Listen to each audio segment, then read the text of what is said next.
नमस्कार दोस्तों, आज हम पढ़ेंगे अपनी उसी श्रृंखला में 1893 में घटित महत्वपूर्ण घटनाएं।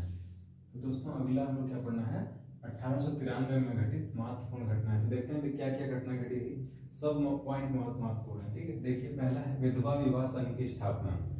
ठीक दोस्तों, तो विधवा विवाह संघ की स्थापना किसने की थी? डॉक्टर डी के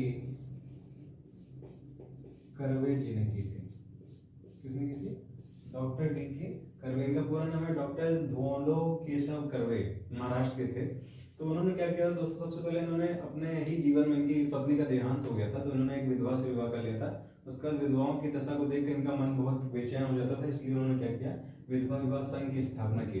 और 1899 में क्या किया था? इन्होंने विधवा आश्रम की भी स्थापना की थी, है ना। तो इसमें इन्होंने क्या किया?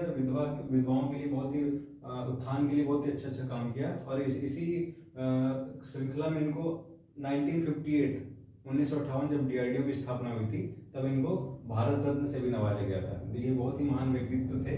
तो आप इनकी फोटो देख सकते हैं। आप ये अल्बर्ट आइंस्टीन जी के साथ, जो महान वैज्ञानिक थे, उनके साथ भी इनकी फोटो मिलती है। ठीक है, तो किसने की थी? डॉक्टर डी के कर्वे, है ना। धोंडो केशव कर्वे, कभी कभी आपको मिलेगा नाम महर्षि कर्वे, तो एक ही है वो। नेक्स्ट अगला पॉइंट है काशी नागरी प्रचारणी सभा की स्थापना। तो याद रखना दोस्तों, किसने की थी? श्याम सुंदर दास जी ने की थी। 9th में थे श्याम सुंदर दास। कहाँ पे की थी? वाराणसी में की थी। ठीक है, ये क्या किससे संबंधित था? तो हिंदी के उत्थान के लिए। ठीक, आप ये लेखक थे और हिंदी के उत्थान के लिए उन्होंने काशी नागरी प्रचारणी सभा की स्थापना की थी। ठीक, अगला पॉइंट देखते हैं दोस्तों, गांधी जी दक्षिण अफ्रीका कब गए थे? ये भी 1893 में गए थे। 1893 में गांधी जी दक्षिण अफ्रीका गए थे।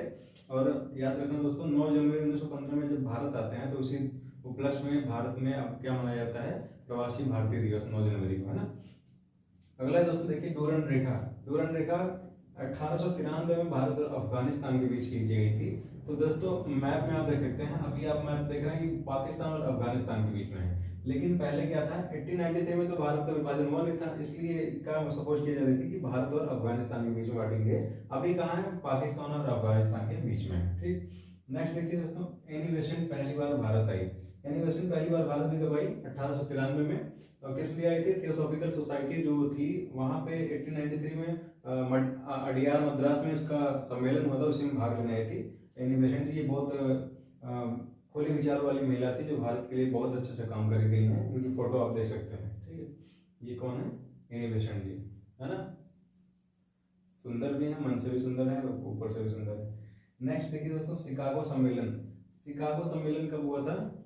1893 में हुआ था। विश्व धर्म सम्मेलन शिकागो, यूएसए में, अमेरिका में, है ना। उसमें विवेकानंद जी भारत का प्रतिनिधित्व करने गए थे, और भारत का प्रतिनिधित्व करने गए थे स्वामी विवेकानंद जी। ठीक है, तो उन्होंने सिर्फ एक ही लाइन बोला कि my dear sisters and brothers of America, और पूरा माहौल तालियों से गूंज उठा था। इतना ज्यादा इंस्पायर हो गए सब लोग, है ना। इनको देख के कुछ लगा कि कोई नया बंदा आया है, भगवा चोला धारण करके। तो विवेकानंद जी का वास्तविक नाम क्या था? नरेंद्र नाथ दत्त था। लेकिन खेतड़ी के राजा जो थे अजीत सिंह ने, उन्होंने इनको बोला कि आप अपना नरेंद्र नाथ दत्त नहीं, विवेकानंद, विवेक का आनंद, ये नाम लेके जाइए। कहाँ पे? शिकागो में, है ना। तो दोस्तों अगर आप पढ़ने वाले, सही में पढ़ने वाले छात्र हैं ना, तो आपके कमरे में इनकी फोटो जरूर होनी चाहिए, क्योंकि ये युवा को जागृत करने के लिए बहुत अच्छे अच्छे थॉट्स दे गए हैं, ना। इन्होंने क्या कहा था? उत्तिष्ठ जागृत प्राप्य वरानि बोधत। उठो, जागो और तब तक मत रुको जब तक तुमको लक्ष्य की प्राप्ति नहीं हो जाती, है ना। मेरे भी रूम में इनकी फोटो है, तो आपके रूम में भी होनी ही चाहिए। इनके बहुत मजेदार किस्से हैं। इनका कॉन्सेंट्रेशन लेवल, इनका इंटेलिजेंस, विजडम सब इतना हाई लेवल का था कि जितना भी बोले कम होता है ना। इनको बुक्स तो याद ही हो जाती थी, पूरा एक एक सबका पेज नंबर भी याद हो जाता था।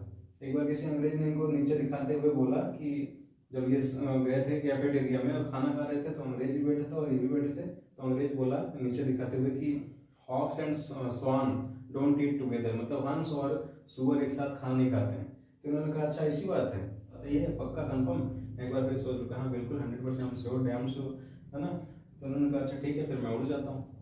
और वो बैठा रह गया, उसका मुंह बन गया, है ना। इतना ज़्यादा इंटेलिजेंस था इनके पास, स्वामी विवेकानंद जी के पास।